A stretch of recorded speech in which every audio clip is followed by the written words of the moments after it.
ไปเอาเดียวยังไงมาป้อนลูกเอามาเราปนเต็งตีหอยอุ้ยง่ายจะแค่โอ้ยซอยยังไม่ไป ลงไหน ลงมันเต็งขาเขาเอ๊ะ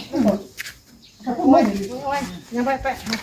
บ่ให้เอาไปลงเอาตีลงหลายได้ลงมันจะก่อทำลายเนาะ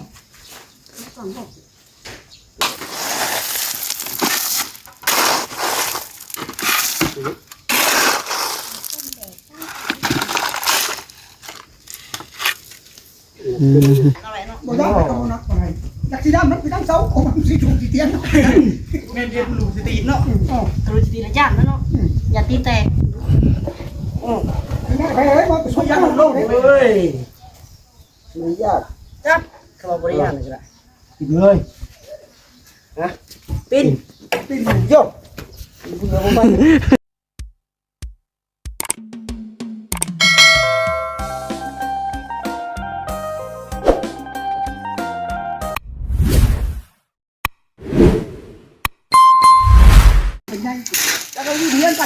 ผมเอามาพี่น้องเนาะทักทายสบายดีในFCและสุขุสู่คนเนาะมาพอกับทางน้องหลาอีกคือเก่าเนาะลุยๆไปลุยอาโต ทีมงานมีมาอีกแล้ว ทีมงานนี่มาอีกแล้วเนาะ แม่น ดูดำหน้าเขาบ่ได้ดำหน้านี่คักที่หยังเนี่ยแป้ว มาตัวมือจะมาด้วยไว้ใส่เสื้อหัน หมดโด ใส่เสื้อก่อน เดี๋ยวทุ่งกับเพิ่นเนาะยาไปแล้วเขาก็ฮู้อยู่เว้นทีมงานเขาเนาะเขาก็บ่ถ่ายเอา เบิดกาแฟเบิดฮะเย็นยังกาแฟเลยจ้ากาแฟอ่ะได้จ้ะเอาเลยเอาลงแล้วกัน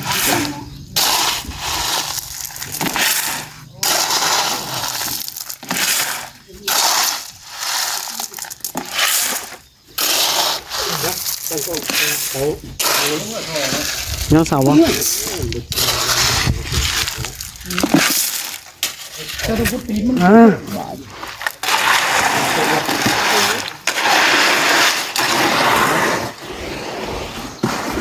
ักษาสิเป็นไปเฮ็ดยังนี่เห็นไหม ยังบ่ได้บ่คือเลย เพิ่นว่าบ่ได้ มาโตเลิกเนาะ มันลึกปุ๊บ บ่เลิกก็ได้เพิ่นว่ามันกว้าง มันบกว้าง ตีนเช้า แม่นหนานะแต่2เดือน โอ้มาก็ดีเลยมาซอยกันแบบเสา โชคกี่พูดนั่นน่ะ เนาะบ่เฮาย่อก็ได้เนาะบ่อนุญาตดอกบ่ประสงค์เป็นห่วงเนาะประสงค์เนาะ โอ้จัดทัน ห่วง ได้แล้ว ย่อเลยเหรอบ่า เย็นๆเสกก่อน ฮะ เอาใกล้เชื่อให้น้ำ ปิดเสาเลยพอยิงเร็ว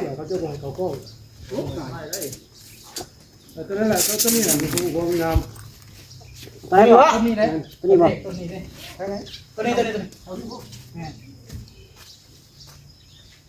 เอาจังได๋เด้ย่อตีเข้าพี่เนาะ โยนมาจวนนี่ก็ได้ เอาไปได้หมุนไปคุณเอาไป เอาได้แล้วว่าเชื่อหัน เอาไปย่อก่อน ไปเอาเดียวยังไงมาป้อนลูก เอามาเราปนเต็งตีหอยอุ้ยง่ายจะแค่โอ้ยซอยยังไม่ไป ลงไหน ลงมันเต็งขาเขาเอ๊ะไม่ยังไปไป บ่ให้เอาไปลงเอาตีลงหลายได้ลงมันจะก่อทำลายเนาะ รอชอคอยเนาะแปะนะชอแปะคนเลยอ้าวเดี๋ยวเบาเดียวกับอ้าวมันแห้งรีบไปก็นอนกับเบาแห้งรีบไปงัวไปแห้งแล้วหักแน่แล้วบอกใส่ลง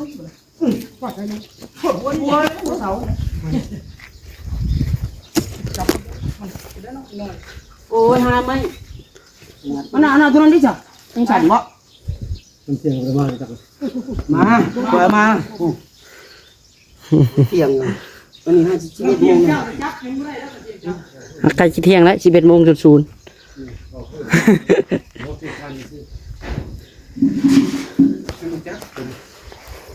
แล้วเขานำก็ดีว่ากันเรียกนี่ ตะกี้เอาแปะแบบผู้เดียวนั่นนี่กันยอกันผู้หนึ่งยอได้แล้วผู้หนึ่งก็แบกได้จริงมาแล้วแหละอ้าว จริงมั้ย โอ้ชาวน้อยโจมจึกเสียนปั๊บ บ่ได้เสียน้ำเที่ยงได้ย่าเอ้ย เดี๋ยวจ้ะกลับมาคนเดียวเลย บ่แม่นสิมันบ่เที่ยงก็เที่ยงเลยบ่ได้ เสียเดียวกันเสียเดียวกัน มันเปียก ก็จะผมเล่นสมุดตรงนั้น เทตัวนี้แล้วก่อนเอาไว้ได้เทือละต้น บ่ใส่เกิดแค่นี้จับดินครับ อืม แป๊ะก่อนมีทุ่งด้วยสิมันก็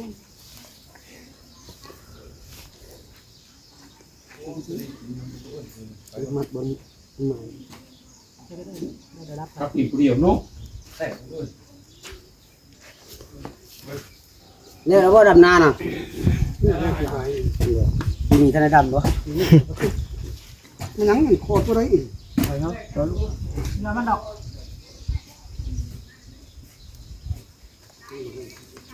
มีไปเลี้ยงสมาร์ทก็ไปเอาเลี้ยงฉีดบ้านอยู่ทางนี้เดี๋ยวยิงก็บ่ได้ มีคนเล่นเหรอ บ่ได้ไม่บ่เวมันบ่เวมันไม่สั่นนะตัวเฝ้าตัวยาวมาใส่มันบกซุก หมอขวดดินก้อนน่ะมันค่าขี้ดินนะ เดี๋ยวบ่มีมันนั่นมันอ่อนบ่ นี่กันเสียนี่เตะพวกเขากับเสาสักเหม็นเหมือนได้ไปจับ พูดรักนั่นบ่เขาได้แล้วเป๊ะเลยคุณไปเอาน้ำเที่ยงก่อนได้แล้วเสาตัวนี้ก็บ่เข้าจักเสานี่ได้เลย รักตัวนี้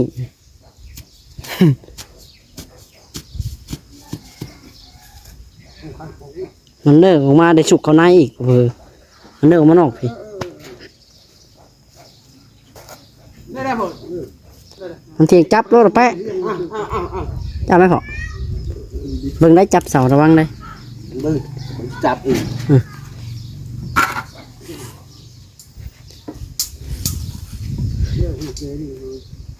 จังแมท ยังพุ่งัดคุ้งพุ่นปรีเลยดูพี่นะนี่ได้จะไหน นี่แม่นะ60ยังน้อยโอ้60ยัง อ๋อเอาได้เม็ดไม่60นะยังไม่ได้ได้ไม่60 แล้วมัน60ก็โอเคละ คุ้งหนีพอดีเลย ว้าวเขาเอาคนมากระซาวเส้น พอดีแล้ว พอดีบนบนปลายดินเลย ยาวเลยนะ โอ้โหนำไปข้าวดิตกดินเลยเรื่องนี้เป็นเรื่องครับ จักเสียเงินอยู่ใช้ชื่อนำเพิ่นบ่ได้เนาะ พอสปีน้องๆว่าเนี่ยจะได้คือว่าคนอื่นเนี่ยเป็นที่น้องนี่ โย่อยู่ธรรมดาได้บ่ ตัวน้องชุดนี้เนี่ยของนี้ถือกระบุ้ง ลายไปได้ดิน บุตรคือบุตรพิษ เอาลายไปไหนเนี่ยเราตะเส้นนี่ออกมานั่นเลยพัดดินได้ยืดได้แล้วแกนี่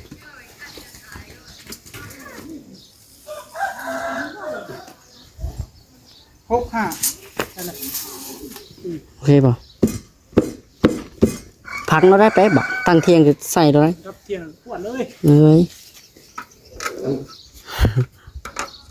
อ้ยต่อน้ำเที่ยงกันนะเนาะรุ่นถูว่าน้ำเที่ยง รับคุณเสนอ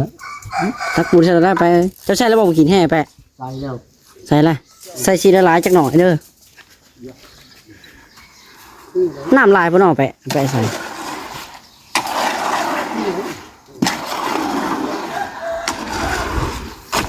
เอ็ด เดี๋ยวไปไปไหน ใส่เลยได้ไป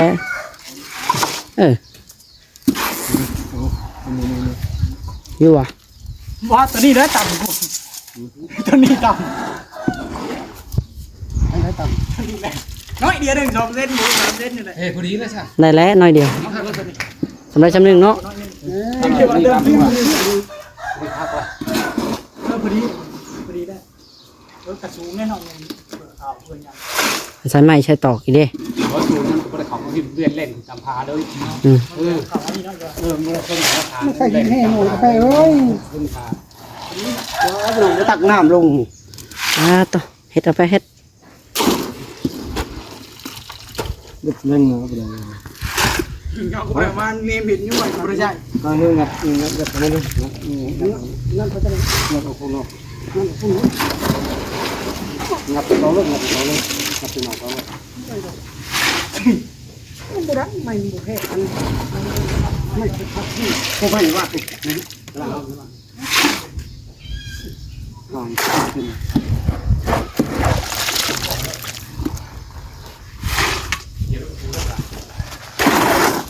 เฮ็ด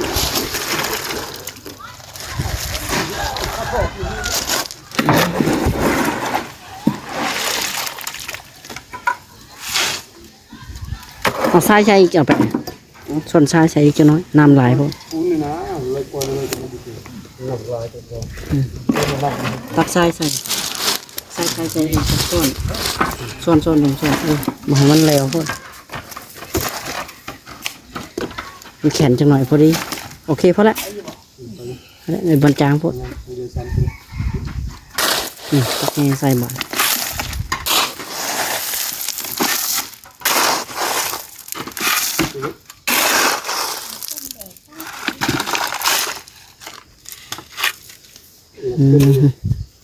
บรรยากาศคือแบบตึงเครียดขนาดนี้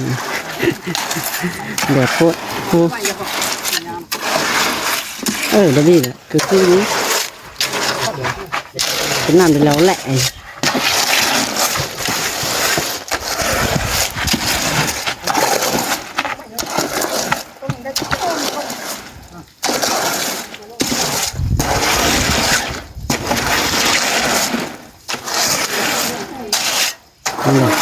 เบาเรื่องจัด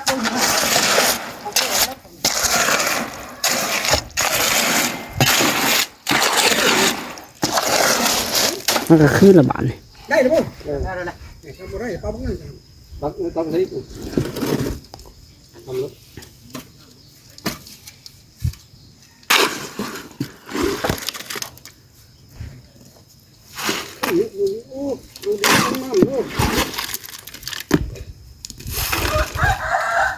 มาคู่เราเป็นคู่ตักสองก็เท่าเลย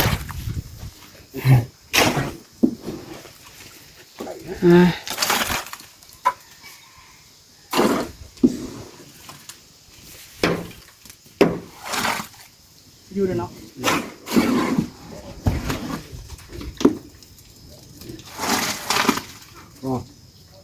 กินข้าวยังอิ่มแล้วยังขึ้นไปเอาใหม่เนาะเที่ยงแล้วได้พอฮะ กินยังเพลครับ เที่ยงแล้วได้ พอเที่ยงเลยดิ 11 โมงเลยย่อเช้าตั้งแล้วก็เฮ็ดกินกินข้าวยังแล้วขึ้นไปเอาใหม่มันเที่ยงแล้ว11 โมงเลย เดียวเราเฮ็ดเลย หรือว่าขึ้นไปเอาไม้ก่อนก็แล้วแต่ให้ผู้นึงเฮ็ดแล้วก็อีกคนก็ขึ้นไปเอาไม้ ดมไหนรถไฟไปหมด เนาะ เฮ็ดตาเดียวเนาะอย่างนี้ปั๊บ หักดนเพื่อสิมาหอมไก่เท่าไร เลิกไปเอาตัวนี้ ตาเดียวเขา กาย หัวใจมุ่งเขาดิตัวนี้เอาดินทรายลง ชายลงเนาะปักเลย สายลง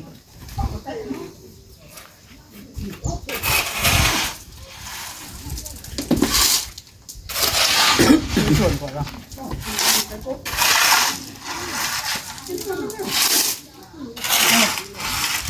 ผิด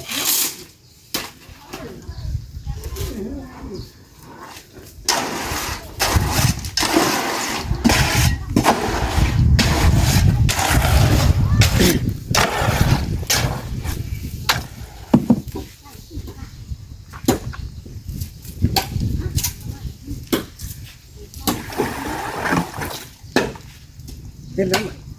ใส่พุ่นมุก ตักไปเอาเสาก่อนบ่ เอาลูกพุ่นมุกเอาลูกพุ่นมุก คุมตัวนี้ปรับระดับก่อนปรับระดับมันได้ก่อนไปดิใจขึ้นอะไรแปะน้ำฮอน โอ้ยจะกินหลอดตลอดบอกไป ที่เราว่าหลอดเราว่าฮอน มันมาคุดดูมันหน่อยบนลิงกินเฮ้ยดาเป๊ะคุดกุม ตัวนี้แล้วสิบ่ได้ตัวนี้แล้วสิบ่ได้มันสุดมันบ่ได้ได้ซ้ำเดียวนั้น มันเป็นมันตั้มมุก หอม คุมมันออกมานอกก่อนเนาะ เต้ด้วยจำกันแล้วเดี๋ยวเอายังหมัดไว้ลงมือต้องสิคุมก็ตีมือเดี๋ยวเขาโซ่อีก บ่ง่ายพี่น้องไปให้แต่ละต้นก็ได้เนาะไม่ได้ว่าเบิ่งไปนำกันสิได้ นี่เนี่ย ได้บ่ย่อมาใส่มาได้คันได้ก็ได้ไป เอาจุกออกได้ปุ๊บได้ปุ๊บ บุกชัวร์กันขอใหม่เลยเอาได้แล้วบุกชัวร์กันก็ได้นะ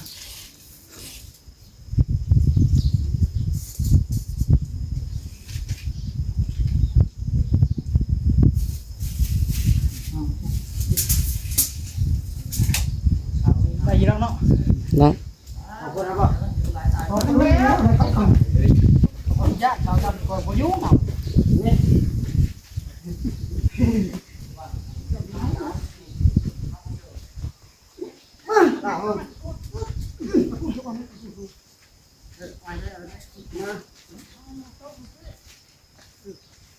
สาวสับนี้มา บริยานอะไรเนาะ บ่ได้ก็บ่นักอะไรจักสิดำนักไปทั้งเสาของมันสิถูกสิเตียง แม่เรียนลูกสตีนเนาะ กรุตีละยานนะเนาะอย่าตีแตก ได้ไปเอ้ยบ่ไปช่วยยันโลกเด้ เฮ้ยไม่ยาก จับเขาบอกบริยานเลยก็ได้ กินเลย ปิ้น ปิ้น โยกเบื่อบ่ไปไป บ่ปิ้นโพด ไม่เออ ให้บ้านแพ้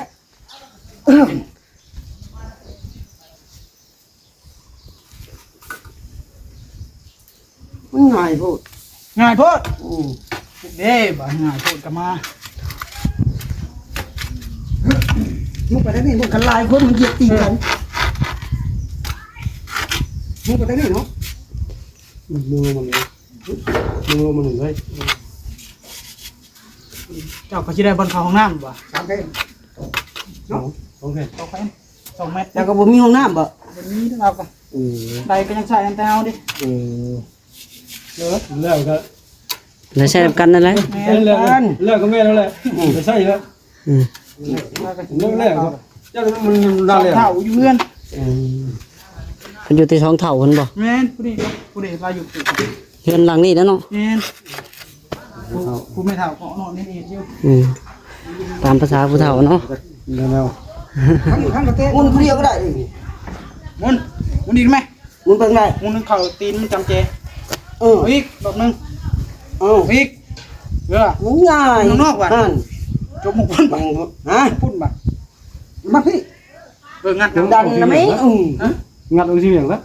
เอาก็ได้ งัดบ่ลบกันบ่ได้เป้าไม้นั่นน่ะ อ๋อตัวนี้สิปลายยาวปันนี่ นั่นว่า แห้งโพดเนาะ เขาเป็นนกให้มันเฮงแท้มัน อ้าวใช่ไปมันเสีย มั่วเอา ข้างเดียว นี่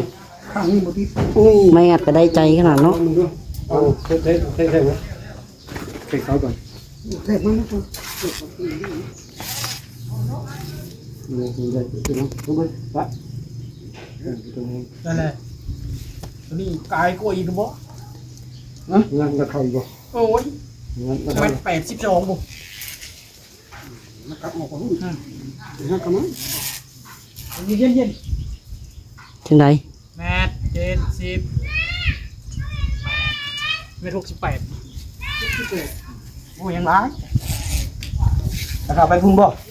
งัดไหมเอามันงัดแล้วยับแต่บ่ได้อีกบ่ จังว่านั่นยันบ่พี่บ่รับควัดพี่จังควัดทุกคน แล้วจะพุ่น ยังร้ายอ่ะ18%ไปจ้ะโอ้18ยังร้าย เอาบินขึ้นก่อน ประเด็นขึ้น ตำเลยตำหนึ่งเลย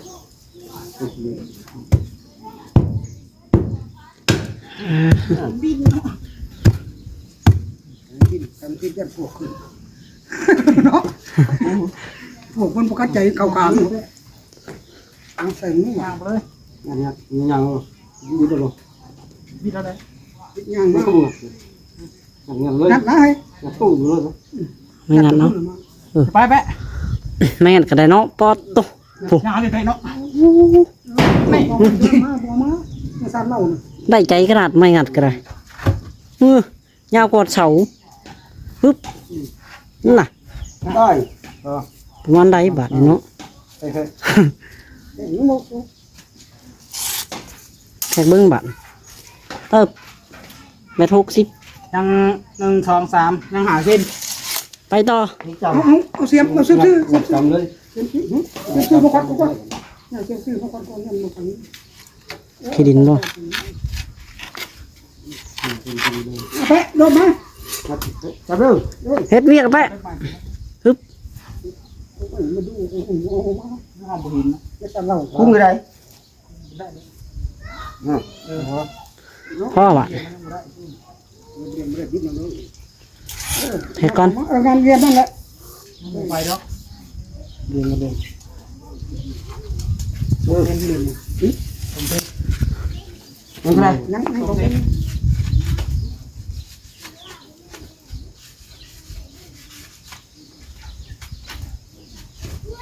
อีก2 เส้นซอหน่อยเดียว แปะเข้ามาเลย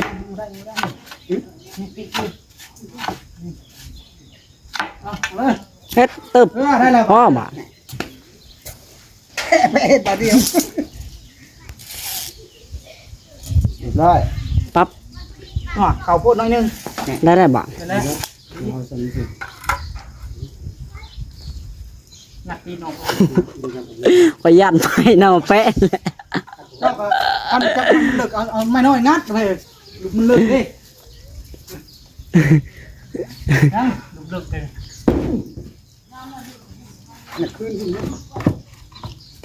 เนี่ยเอาพ่อวัน ไปเนาะ เท่าปูได้บ่ะ อุ่นมาเลยเถอะแปะ ลงกับงั้นงั้นดีมั้ยงั้น นัก เพราะว่า เรียนบ่ นั่งกันเข้าในมั้ง ยังอยู่ได้ไป นั่งอยู่เลยทำไรไปทางลงมาใส่กระดับลงเนาะ ใส่ปูนี่สุดยอด ใส่ปูนสุด ไปใส่พี่น้องโอเคสำหรับคลิปนี้เนาะเรียบร้อยป่านนี้พาไปปูนกันแล้วพี่น้องเนาะตอนแรกก็ขึ้นเกาไม้